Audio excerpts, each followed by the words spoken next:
दूध तो हम सबके घर में आता है और कभी कभी कुछ दूध वाले दूध में मिलावट करते हैं। वो ऐसा पैसा कमाने के लिए करते हैं क्योंकि वो लालची होते हैं। आज इस कहानी में मैं आपको एक दूध वाले की कहानी सुनाऊंगा जिसके पास बहुत अच्छी गाय भैंसें थी और उस दूध वाले से सब दूध लेना पसंद करते थे। ये कहानी पुराने ज़माने के एक छोटे से शहर की है जिसमें भोलू नाम का एक दूध वाला रहा करता था। भोलू और उसकी बीवी के पास कुछ गाय भैंसें थीं।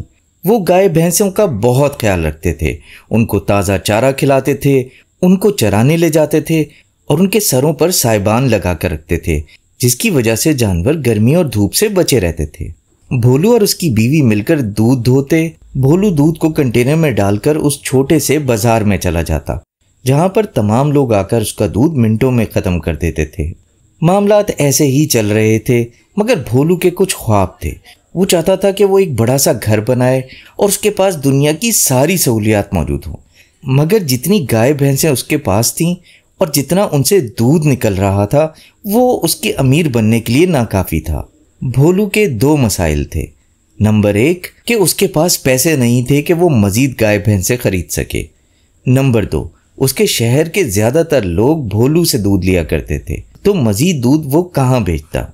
वो दिन रात अपनी बीवी से इसी बारे में बात करता कि कैसे अमीर बना जाए और वो ये सोच सोच कर परेशान रहता। जब भी वो दूध बेचने के लिए बाजार जाता तो लोग उसकी बड़ी तारीफ करते और उसके दूध को कहते कि ये खालिस दूध है।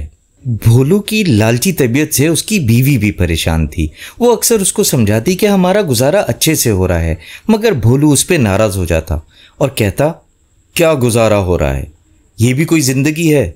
ना बड़ा घर है, ना महंगे कपड़े हैं, मुझे हर चीज़ चाहिए, बस हर कीमत पर चाहिए, मगर मुझे समझ नहीं आ रहा कि मैं कैसे करूं ये सब कुछ। अगर मुझे दूध ज़्यादा बढ़ाना हो तो ज़्यादा गाय भैंसें चाहिए होंगी जिसके लिए मेरे पास पैसे नहीं हैं, और अगर मेरा दूध बढ़ भी जाता है तो ये शहर वाले तो मेरा दूध खरीदेंगे नहीं। फिर उसको अचानक ख्याल आया मैं बराबर के गाँव में जाकर भी अपना दूध बेच सकता हूँ, वहाँ पर भी काफ़ी सारे ग्राहक मुझे मिल सकते हैं।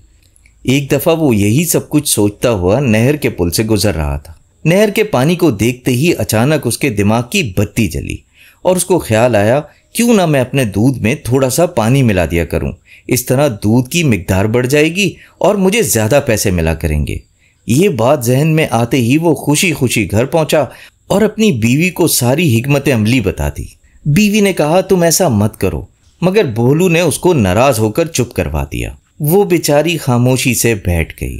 अगली सुबह भोलू ने ज़्यादा कंटेनर्स लिए और सब कंटेनर्स में आधा आधा दूध भरा और वो लेकर नहर पर पहुंच गया। नहर के पास पहुंचकर इसने पानी लिया और तमाम कंटेनर्स में थोड़ा थोड़ा पानी डाल दिया। ये कंटेनर्स लेकर वो बाजार चला गया और बाजार में सब लोगों ने उससे उसी तरह से दूध खरीद लिया। उसके हाथ में ज़्यादा पैसे आए तो उसकी आंखें चमक उठी। फिर वो रोज़ यही करने लगा, यहाँ तक कि उसने पानी की मिकदार बढ़ाना शुरू कर दी और बराबर के गांव में जाकर भी अपना दूध बेचना शुरू कर दिया। गांव वाले जो पहले उसके दूध की तारीफें करते थे उनमें से शरफू चाचा ने कहा बोलू आजकल तेरा दूध सही नहीं है, कुछ पानी पानी सा लगता है। भोलू उन पर नाराज़ हो गया। शरफू चाचा अपना काम करो काम, दूध मेरा वैसा ही है, अब क्या हो गया दूध में। शरफू चाचा बेचारे खामोश हो गए मगर ये सब ग्राहकों को महसूस हो रहा था कि भोलू के दूध में अब पहले जैसा जायका नहीं है। भोलू दिन ब दिन अमीर होता जा रहा था और उसने बड़ा घर बना लिया मगर उसका ध्यान अपनी गाय भैंसों की तरफ नहीं गया कि उसको नई गाय भैंसें भी लानी चाहिए। बाजार के कुछ मुअज़्ज़िज़ लोग मिलकर भोलू के घर गए और भोलू को बाहर बुलाया और उससे कहा भोलू हम सब का ये ख्याल है कि तुम्हारे दूध में अब पानी का जायका आने लगा है। भोलू नाराज़ होकर कहने लगा न मैंने भैंसें बदली हैं न उनका चारा, और मैं और मेरी बीवी मिलकर उसी तरह देखभाल करते हैं जैसे पहले करते थे। अब अगर तुम लोगों को दूध का जायका समझ में नहीं आ रहा तो तुम किसी और दुकान से दूध ले लो, मगर मुझसे शिकायत ना करो। गांव वालों ने फैसला किया कि वो इस मामले की तह तक जाएंगे और एक सुबह जब भोलू दूध लेकर अपने घर से निकला तो गांव के कुछ लोग उसका पीछा करने लगे और उन्होंने देखा कि वो नहर पर जाकर दूध में पानी मिला रहा है। ये देखते के साथ ही उन्होंने आकर आपस में सलाह व मशवरा किया कि भोलू को सबक सिखाना चाहिए। उसी दोपहर भोलू की बीवी भी उसी बाजार में आई और घर के लिए राशन खरीदा, जिसमें दालें और चावल भी शामिल थे। भोलू शाम को जब घर वापस आया और खाने खाने के लिए जैसे ही उसने दाल चावल का पहला निवाला लिया, उसको मुंह में कंकर महसूस हुए। उसने फौरन कहा, ये क्या, इस दाल और चावल में तो बेनतहा कंकर हैं। हम उनको दाल चावल के पैसे देते हैं, कंकरों के नहीं। कहाँ से लाई हो ये दाल? भोलू की बीवी ने कहा, मैं तो शरफू चाचा की दुकान से लेकर आई हूँ, जहाँ से हमेशा सौदा खरीदती हूँ। भोलू ने कहा, चलो मेरे साथ। और भोलू उसी वक्त शरफू चाचा की दुकान पर पहुंचे और उनसे जाके कहा, शरफू चाचा, ये क्या, हम तुम्हें दाल चावल के पैसे देते हैं या इन पत्थरों के?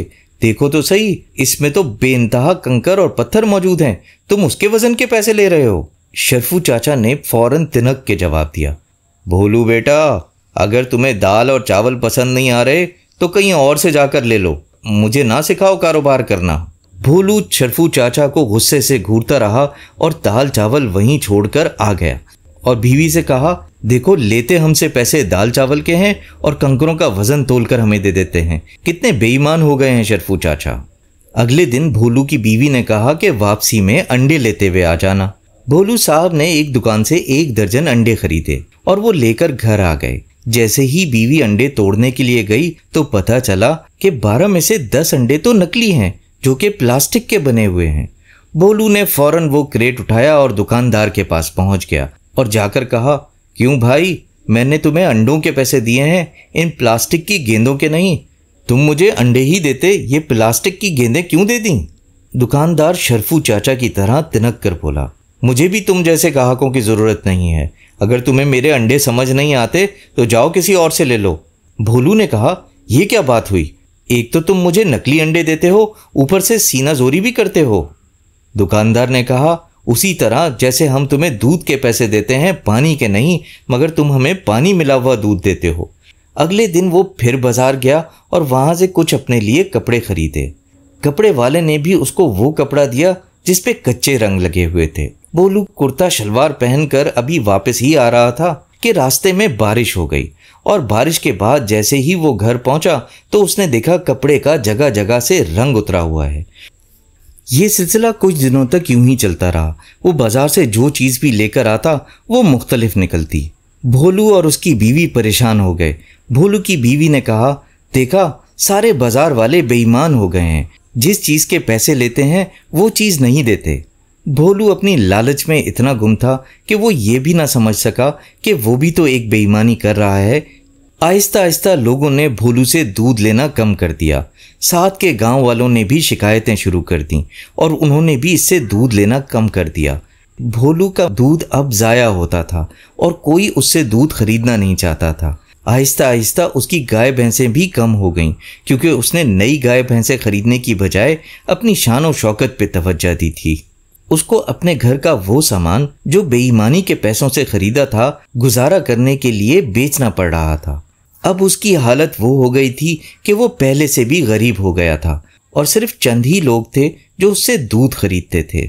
एक दिन भोलू बहुत परेशान बैठा था तो उसकी बीवी ने कहा, देखो भोलू मियाँ, मैं तो तुम्हें कहती थी कि तुम लालच मत करो। अगर तुम पहले की तरह अच्छा दूध बेचते रहते तो किसी न किसी दिन हम बड़ा घर भी बना लेते और अच्छे कपड़े भी पहन लेते, मगर तुमने लालच दिखाई और जल्दबाजी की, जिसकी वजह से आज हमें ये दिन देखने पड़ रहे हैं।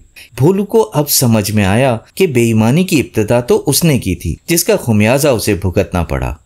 उस दिन के बाद से भोलू ने ताज़ा दूध बगैर मिलावट के बेचना शुरू किया और आहिस्ता आहिस्ता सारे गांव वालों ने उससे दूध खरीदना शुरू किया और आहिस्ता आहिस्ता उसके पास वो सारी सहूलतें आ गईं जिसकी वो ख्वाहिश किया करता था।